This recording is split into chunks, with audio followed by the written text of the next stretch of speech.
My David cheated with his first love. When I confronted him at the school, he actually wrapped an arm around her waist and boasted into the microphone, "This is my wife and son." Our Emily was deliberately tripped by his lover's son and lay bleeding on the track, but he just helped his lover toss a wad of cash onto Emily's face. "Take this and get lost." Unable to bear it any longer, I went live online to expose him. This husband who owes his position to my family had not only secretly embezzled millions from the company to buy bags for his lover and abused his power, but also put his lover's entire family on the payroll as ghost employees. In the end, he died in prison after having his legs broken by inmates, and his lover was stabbed to death by her own son in their rental apartment, ending up with no legacy whatsoever. My David is playing dad to his first love son C400. My husband, David Miller, used a company matter as an excuse to skip Emily's school field day on May 1st and told us not to go either. Seeing Emily's disappointment, I decided to take her myself. As soon as we entered the school, I saw David Miller and his first love, Sarah Johnson, with her son, Kevin, sitting on a sofa on the stage. Their intimate appearance made them look exactly like a family of three.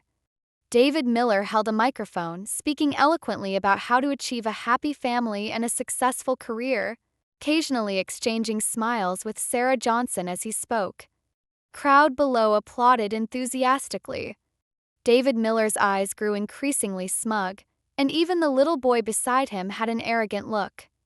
Soon it was the QA session, and I grabbed a microphone. "Excuse me, President Miller, when did you get a son? Does your wife know about this?" As soon as I finished speaking, the students and parents sitting below started buzzing with discussion, looking at me with strange and contemptuous eyes. "Who is this? So rude. She's probably just jealous of Mrs. Miller and trying to get President Miller's attention. President Miller runs a company worth tens of billions. It's not strange that a few women would throw themselves at him trying to be a mistress. How shameless." On the stage, David Miller's expression flashed with panic when he saw me, but he hid it well. It was Sarah Johnson beside him who couldn't keep her composure. She feigned an expression of angry grievance. "David, what does she mean?" I ignored her and just looked at David Miller. "President Miller, you haven't answered my question." David Miller subconsciously adjusted his glasses, then, in front of everyone, pulled Sarah Johnson and her son into his embrace. "This is my answer." Sarah Johnson's eyes were touched, and she didn't hesitate to deepen the embrace. The crowd below let out a collective wow. What true love is this? Showing off their happiness in broad daylight. President Miller is an amazing man. A diamond bachelor who's still a devoted husband and father. They looked at me with even greater disdain. Trying to stir up trouble in their relationship and got publicly humiliated, didn't she? With looks like that, she dares to compare herself to Mrs. Miller? Everyone knows Mrs. Miller holds an important position at Sterling Corporation and is President Miller's capable assistant. How could a mistress trying to climb her way up possibly compare? Just then, my phone vibrated. It was a message from David Miller. "Catherine, don't misunderstand. I promised Sarah I'd play dad for Kevin for one day. He's never had a father, it's quite pathetic. But you, instead of listening to me, are making a scene in front of everyone and embarrassing me. Stop making trouble." Cold smile escaped my lips. He was nothing but a husband who owes his position to my family. Trying to bite the hand that feeds him? Not if I had anything to say about it.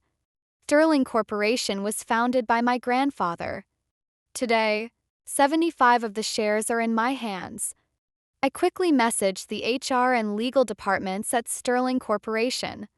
Today, in front of everyone, I was going to remove him as president. Emily Miller couldn't stand to hear others insulting me and angrily spoke up. "What are you talking about? David Miller on the stage is my dad. My mom is the real wife, that woman is the mistress." The others instantly burst into laughter, their tone growing more and more sarcastic. Like mother, like daughter, indeed. Trying to latch onto someone wealthy, powerful at such a young age with ill intentions. President Miller is showing off his love in public. How could their family of three be fake? Kevin Johnson, who had come down from the stage, suddenly rushed over and glared fiercely at Emily Miller. Who are you calling a mistress? You and your mom are crazy about trying to climb your way up, aren't you? Are you that cheap? After saying this, he lunged to hit her, but I quickly intercepted him. My gaze fell on David Miller's face just a few steps away. David Miller, I'm giving you one last chance. Aren't you going to explain? David Miller frowned, looking at me. A moment later, he said coldly, Madam, I don't know you. I am a man of cultivation. But that doesn't mean I will tolerate you repeatedly spreading rumors about my wife and son. Our corporation's legal department is not to be trifled with. Emily Miller was puffed up with anger, staring in disbelief. Dad, what are you saying? You don't even recognize Mom and me anymore? The surrounding people burst into loud laughter. Little girl, why are you so addicted to acting? While President Miller hasn't driven you out completely, hurry up and take your mom and leave. The power of Sterling Corporation isn't something you little commoners can mess with. Even Emily Miller's classmates started looking at her with disgust and disdain. Emily, you're so disgusting. You seem well-behaved usually, but you're rotten to the core. Emily Miller grabbed David Miller's sleeve, pleading, Dad, what's wrong? Why are you saying you don't know us? Please, say something for Mom and me. Didn't you hear? How awful they're talking about Mom. David Miller mercilessly swatted his daughter's hand away. Emily Miller stumbled backward 2 steps, her face a picture of hurt. At the same time, Sarah Johnson and David Miller interlaced their fingers, looking at me with undisguised provocation. I instantly understood that Sarah Johnson knew who I was. I immediately reached out and pulled my daughter to me. Emily, remember, from this day forward you have no father. As I finished speaking, David Miller's brow furrowed almost imperceptibly. A moment later, my phone vibrated again. Catherine, I've already explained to you. I was just being dad for Kevin for a day. How can you have no empathy? If I acknowledged your identity, how would Sarah and Kevin face everyone afterward? How would Kevin even go to school? If you hadn't insisted on making a never-ending fuss, none of this would have happened today. Being cursed at is what you deserve. Now take Emily home and reflect properly. I couldn't help but sneer. Seemed he'd been in the president's seat for too long and had forgotten who gave him that authority. Just then, a teacher organizing the school field day came over to mediate and announced that the fun run event was about to start. As we walked towards the sports field, Sarah Johnson brushed past me, a smug smile on her lips. A vase like you is only fit to be discarded. Only a career woman like me is worthy of a successful entrepreneur like David Miller. If you're smart, you'll step aside quickly. I scoffed. A career woman? Just a moment ago, Tar had messaged me. Sarah Johnson had been promoted by David Miller using connections and didn't understand even the most basic business operations at the company. Seemed Sarah Johnson only knew I was David Miller's wife, but had no idea I was the real helmsman of Sterling Corp. Company's HR and legal teams reported back that they had drafted the dismissal letter and divorce agreement and were driving over now. I was staying here precisely because I wanted to tear off David Miller and Sarah Johnson's hypocritical masks in front of everyone. To get justice for me and my daughter.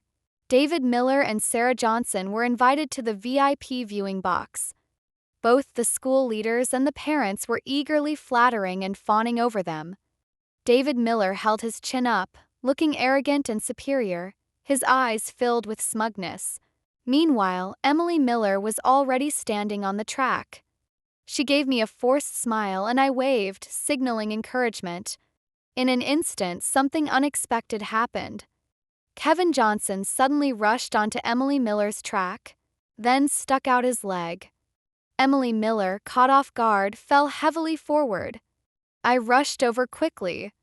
My daughter's face was twisted in pain, large drops of cold sweat beaded on her forehead, and both her knees were bloody and mangled. My heart clenched with pain. But the culprit looked triumphant. Kevin Johnson laughed gleefully. "Serves you two women right for being so cheap. Let's see if you dare to again." Furious, I wanted to slap him, but David Miller stopped me. He stood protectively in front of the mother and son. "Enough, it's just kids playing around. Are you, an adult, going to argue over this?" My chest heaved with anger. "Playing around? Open your eyes and look. How much pain is the child in? This is clearly intentional harm." Sarah Johnson smiled leisurely, pulled out a wad of cash from her purse, and scattered it over Emily Miller, but her gaze was fixed on me. "You two women made a big scene. Isn't it all just for money? This is compensation for the injury. Take it and get lost." The surrounding parents had already burst into laughter.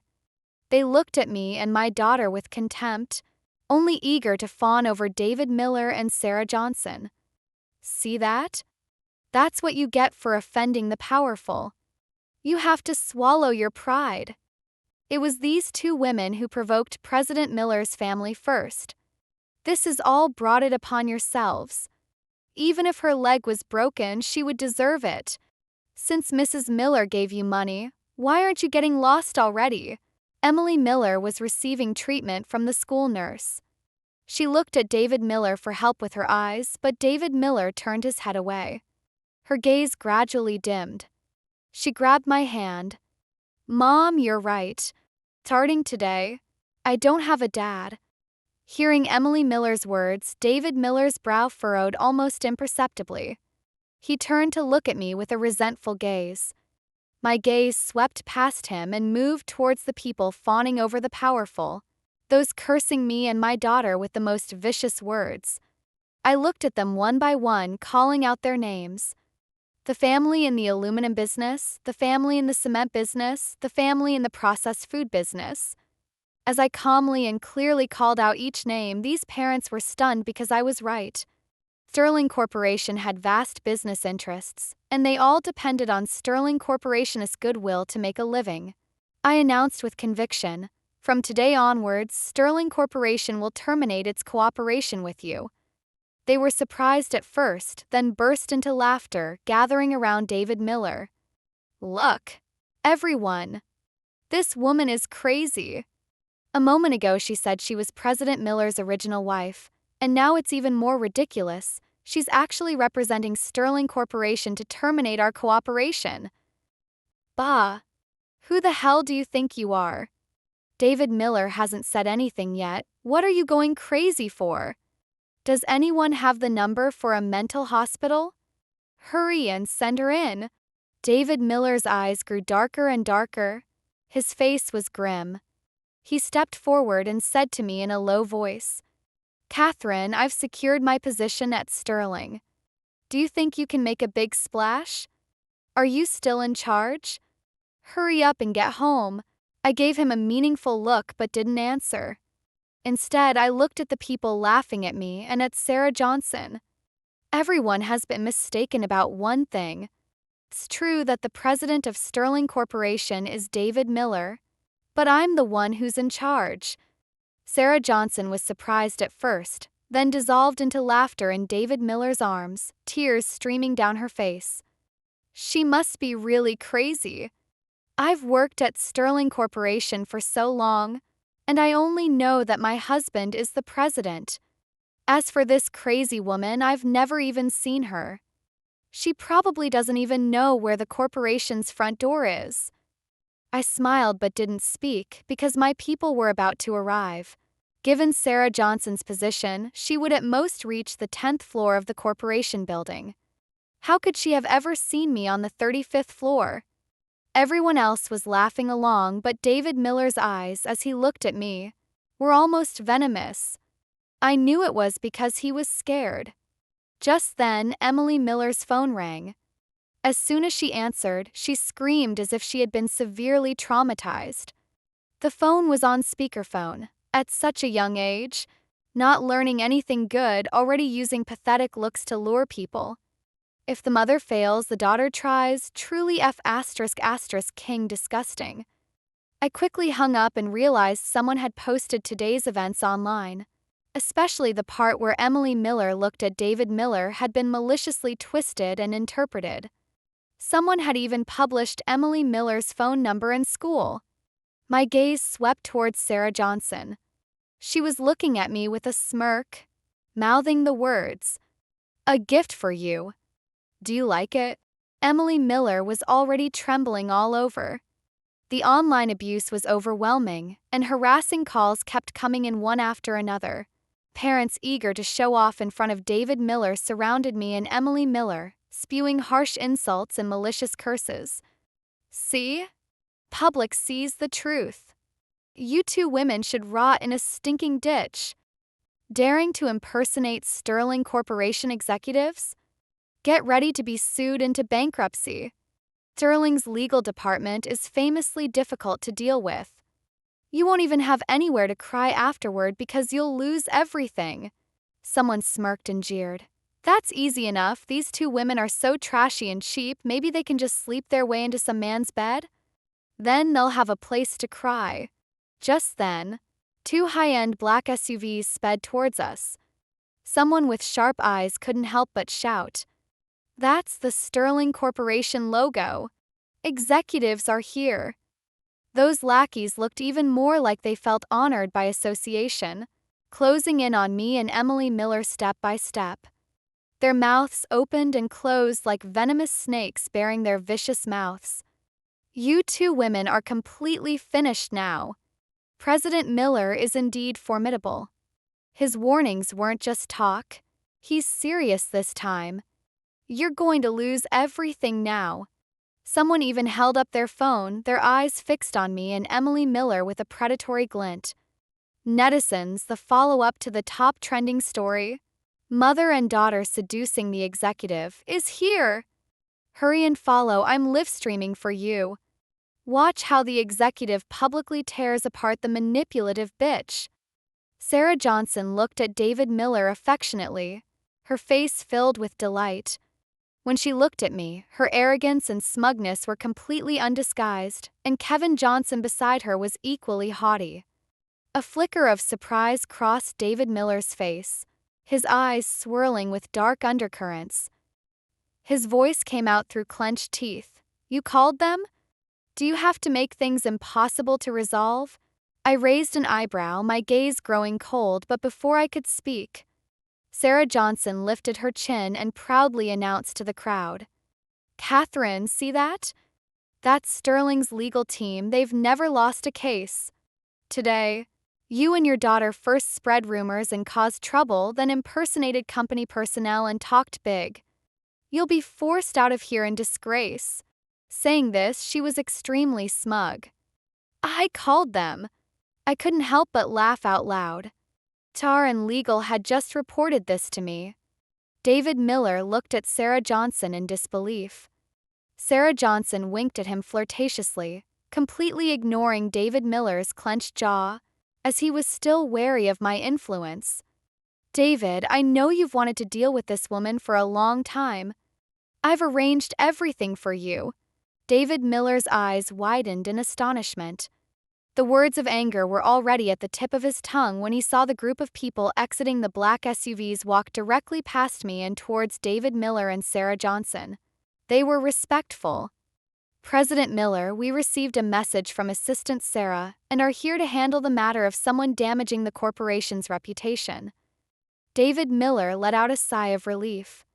Looking at me again, his eyes showed smugness. "It's these two. Deal with them properly."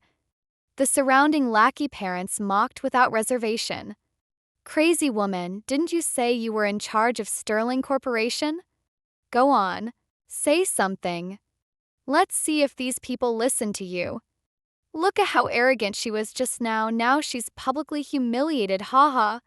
Mr. Adams walked towards me, his eyes scornful but his tone sharp.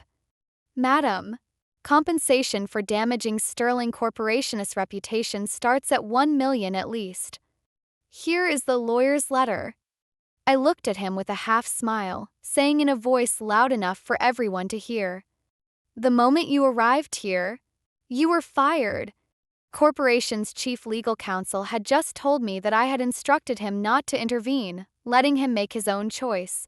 Let these pawns who wanted to side with David Miller and Sarah Johnson come. It was the perfect opportunity for me to clean house all at once. She's crazy. This woman is completely insane. Sterling Corporation's legal team is here, and she's still role-playing as Sterling Corporation's CEO. What's the use of pretending to be crazy? Didn't you hear compensation is at least 1 million? I bet she doesn't even have 100,000. Get ready to go to jail. David Miller walked in front of me, his eyes flashing with smugness and arrogance. The lawyer's letter has been issued and the lawsuit isn't far off. Pretending to be crazy won't help then. I don't want to bully anyone, but the corporation's and my wife's reputation cannot be damaged. As long as you admit everything today was done with malicious intent, in front of everyone in the live stream camera, and apologize to my Sarah, I can choose not to pursue this. Then, in a voice only he and I could hear, he said, "Catherine, this is your last chance to back down. Don't know what's good for you. Look, are any of the corporation's people listening to you?" I retorted without hesitation, "David Miller, you are truly shameless. You know the truth of the matter yourself." The lackeys started getting angry. "President Miller is being generous, but this crazy woman doesn't deserve it. Sue her into bankruptcy. Let her keep barking wild accusations like a mad dog. Right, sue her into the ground." Just then, a dozen stretch limos pulled up to the school gate, nearly blocking half the street. Oh my God. What's happening? Am I dreaming? This is a first in my life. Car doors swung open in unison, and out stepped imposing figures dressed in haute couture suits, each radiating an air of power. The lackeys who had just been cornering me were now staring wide-eyed, their faces filled with shock. That's Minghe's chief operating officer. He was just on the financial news channel the other day. And that's Minghe's chief legal counsel. I heard he's a high-achieving Harvard graduate who made a name for himself internationally with a multinational lawsuit right after graduation. I saw this person at an international forum. He's a renowned expert in talent management. Oh my God, what day is it today? I can't believe I'm seeing so many big shots. Mr. Song must have called them. To show support for Mrs. Song. Meng Xiaoqing, who had been bewildered, started trembling with excitement when she heard this. "Chuan, you've done so much for me. I'm so touched." I couldn't help but curl my lips into a sarcastic smile. With Song Chuan's qualifications, he couldn't hold a candle to these people. How could he possibly summon them? Song Chuan stared fixedly at me, his hand clenching involuntarily. Meng Xiaoqing didn't notice at all. She excitedly grabbed Song Chuan's arm and quickly smoothed her hair. "Song Chuan, hurry and introduce me to them." Meng Xiaoqing dragged Song Chuan over to these top-tier individuals.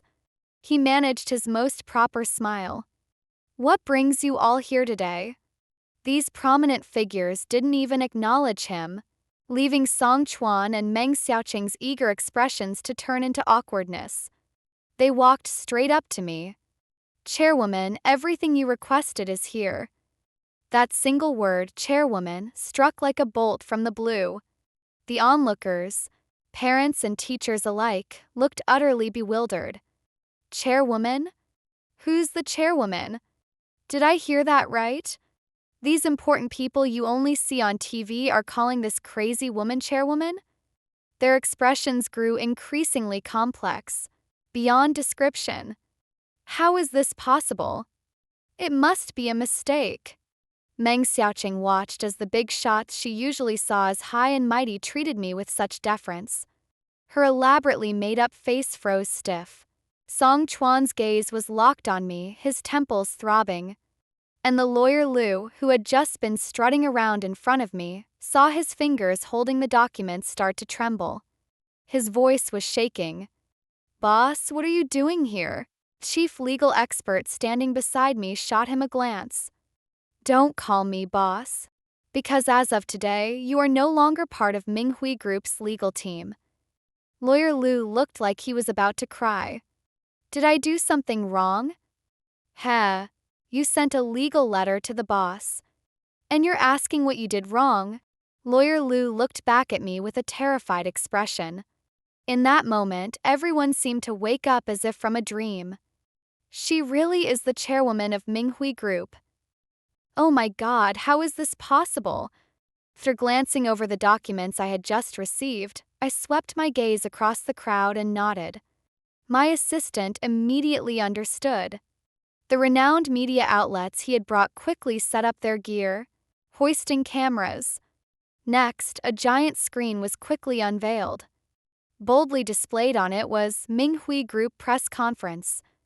At this point, some of the people who had insulted me were breaking out in a cold sweat, preparing to sneak away. I had the security guards quickly form a circle. I curled my lips into a smile. Love a good spectacle, don't you? This is just the beginning. Stick around and watch. The small business owners I had called out were completely dumbfounded now. They exchanged glances, then gritted their teeth and plopped down on their knees before me, wailing, "Chairwoman Yun, please be magnanimous. We were blind not to recognize your stature. We're just small businesses, please spare us this time." My gaze swept over them but finally settled on Song Chuan and Meng Xiaoqing's faces. No rush. One by one, microphone in hand, I faced the cameras. Today, news concerning Minghui Group has been dominating the trending topics, including some false rumors. As the chairwoman of Minghui Group, I am holding this press conference specifically to clarify. First matter, online rumors claim I am a social climber trying to hook Song Chuan, and some even say I'm a mistress trying to climb the ladder. But the truth is, Song Chuan cheated on me with Meng Xiaoqing and smeared my name. This point, I specifically produced my marriage certificate with Song Chuan. As the bright red booklet was zoomed in on by the cameras, everyone was stunned. There really is a marriage certificate. Oh my God. I never expected anyone to be so brazen as to bring a mistress to an event and publicly flaunt their relationship. No wonder Yunqing questioned them in public. We jumped to conclusions and misunderstood. It's all the fault of Song Chuan and Meng Xiaoqing, those shameless scumbags. People present looked at Song Chuan now, their former admiration gone, replaced only by deep disgust. The media outlets even aimed their cameras directly at Song Chuan and Meng Xiaoqing, getting a close-up shot. Meng Xiaoqing frantically covered her face with her hands, shouting, "Don't film! You're infringing on my privacy." She wanted to hide, to run, but my security guards weren't pushovers. This press conference wasn't over and no one was leaving. Song Chuan was furious with embarrassment. He strode towards me. "Enough. Yunqing, this is our private matter. Make these media people leave immediately. Do you hear me?" He threatened in a low, vicious tone. "If you keep acting out like this, I'll divorce you." I calmly savored Song Chuan's impotent rage, taking the divorce agreement handed to me by the group's chief legal officer. Then I slapped it hard against Song Chuan's face, saying word by word, "Consider it done." From today, the Yun family is throwing out this freeloading ingrate of a live-in son-in-law. Song Chuan's face froze in stunned disbelief. He slowly lifted his hand to grasp the divorce agreement. After just one look, he roared at me. "What? Leave with nothing? Impossible." Without me needing to speak, the chief legal expert beside me spoke in a businesslike manner. "If you disagree, I'm ready to face you in court anytime. However, to this day, no one has ever prevailed against me in litigation." I nodded approvingly and picked up the microphone again. "Second matter, today, I am publicly terminating Song Chuan's position as general manager and Meng Xiaoqing's position as special assistant. Effective today, Minghui Group will permanently bar them from employment. This live broadcast was simultaneously shown on large screens in high-traffic buildings across the city. As I spoke, pedestrians at intersections across the city stopped to watch. Live broadcast citywide. Song Chuan gets the boot. Yun Qing is truly the chairwoman of Minghui Group. What a power move! But it's so satisfying to watch. Serves the scumbag right. He was just riding his wife's coattails to get the GM position, and now he's trying to act tough despite being a kept man. He totally got smacked down, huh? The next second, Song Chuan's hysterical expression appeared on the large screens. I did so much for the company. I won't accept this. How can you just fire me with a single word? I'm the general manager. My eyes were as cold as ice, my tone filled with unwavering resolve. I told you long ago. I'm the one in charge at Minghui Group. If I tell you to leave, you leave. The HR expert standing behind me added opportunely. During his tenure as general manager of Minghui Group, Mr. Song Chuan practiced nepotism and embezzled company funds. The evidence is irrefutable. Our company is not only dismissing him but will also pursue relevant legal action. As for Ms. Meng Xiaoqing, she herself is a complete airhead, useless at everything. She only got her position because of her relationship with Song Chuan. Gasps and murmurs filled the crowd. So the general manager was just a live-in son-in-law, and the special assistant got her job by being a mistress. How can they even dare to call themselves successful and business elites in public after this? Look at what that scumbag and that mistress did. Do they look like people with any shame? These words were like slaps, hitting Song Chuan and Meng Xiaoqing across the face, one after another. Song Chuan's eyes were bloodshot with fury. Meng Xiaoqing's face was pale as death. She frantically grabbed Song Chuan's arm. Chuan, think of what we can do. We're completely disgraced. How can Meng Zhou and I ever show our faces again? Song Chuan's response was a merciless slap. In front of everyone, Song Chuan completely lost control, screaming, "If it wasn't for you always playing the poor single mother, saying you were being bullied and begging me to step in as Meng Zhou's dad for a day, would any of this have happened? And you have the nerve to ask me what to do? I'll beat you to hell." Song Chuan cursed furiously, while punching and kicking Meng Xiaoqing. Meng Xiaoqing screamed in pain. Meng Zhou quickly rushed forward to shield her. "Don't hit my mom." One was an adult man, the other a reckless young man fighting like his life depended on it. Trading punches and kicks, they fought fiercely. But no one intervened. Everyone watched like it was a show. This is just dog eat dog. Song Chuan's playing daddy. But look if the kid even accepts him. Good, let them kill each other. Scumbags like them don't deserve to live. I watched coldly as they beat each other senseless, until Song Chuan and Meng Zhou were both battered and bruised, one with a broken arm, the other ended up limping. I picked up the microphone again. It's not over yet. Next, I have a third matter to address. I will pursue legal action against everyone who spread rumors and cyberbullied my daughter and me today. My legal team had already gathered all the evidence. The main culprit was Meng Xiaoqing. Whether it was the distorted videos uploaded or the comments designed to mislead, she was directly involved. The legal team played the gathered evidence one by one, irrefutable proof. This woman is truly malicious. It's like she planned it all out, determined to ruin the original wife completely. Too bad she hit a wall. She's finished now. Who doesn't know how powerful Minghui's legal powerhouse is? Especially with such abundant evidence, she's probably going to lose everything. Oh my God, this is so satisfying. A real-life version of what goes around comes around is happening. Serves her right. Meng Xiaoqing was shaking like a leaf. She instinctively looked at Song Chuan for help, but his response was a vicious glare. She shivered. She seemed to understand. She stumbled towards me, practically crawling, pleading piteously.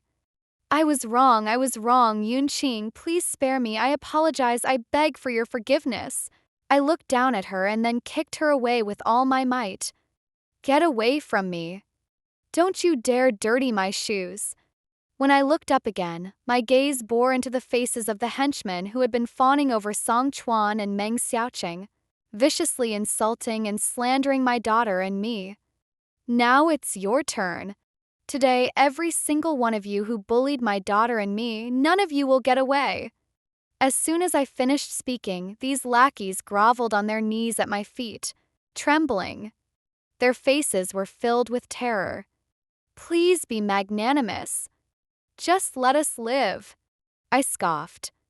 Have you forgotten how superior you were just now, how you judged and condemned my daughter and me? We were blind not to recognize your stature. Beat us or curse us, we'll have no complaints, but please just lift a finger and give us a way out. Saying this, they knocked their heads repeatedly against the ground. But in my eyes, this was just a surrender born of self-interest, simply because I held more power than them. I signaled my assistant, who immediately followed my instructions and played the copied school surveillance footage. This video quickly spread across the entire internet. In the footage, they opened their gaping mouths, wearing the faces of petty villains. They acted as if they neither heard nor saw Yun Xiao's explanations and grievances, focusing solely on flattering Song Chuan and Meng Xiaoqing. From their mouths spewed the most vicious curses and the most disgusting rumors. They used words as weapons, mercilessly attacking my daughter and me. In my eyes, they absolutely do not deserve forgiveness. I picked up a thick stack of contract termination notices and scattered them unceremoniously over them. My voice was as cold and clear as ice. Remember what I said. From this day forward, Minghui Group will never cooperate with you again. They looked up at me, their lips trembling, their eyes filled with shattered despair. Minghui Group's refusal to cooperate meant bankruptcy for their businesses and blacklisting in this city's industry. When they tried to approach me again to plead, the security guards mercilessly dragged them away. This moment, the top 3 trending topics online were prominently displayed. Minghui Group chairwoman Yun Qing kicks scumbag husband out. Song Chuan's dismissal as Minghui Group general manager livestreamed. Meng Xiaoqing-led cyberbullying campaign gets her comeuppance. When the press conference was announced to be over, the matter was far from finished. Minghui Group's legal team would file lawsuits against Song Chuan, Meng Xiaoqing, and other cyberbullies. Legal consequences awaited them. A few days later, Song Chuan stopped our car with my daughter and me inside. His arm was in a cast, his face unshaven and haggard, looking gaunt and unrecognizable. Yun Qing, I was wrong. I've completely broken things off with Meng Xiaoqing. Please give me another chance, let's get back together, okay? I pulled away from his grasp in disgust. Get out. He then leaned towards Qiao, trying to look pathetic. Qiao, look at the state your dad is in, can you bear it? Tell your mom to talk to me, we're a family. Qiao looked at him coldly. From that day at school, I stopped having a father. Go away.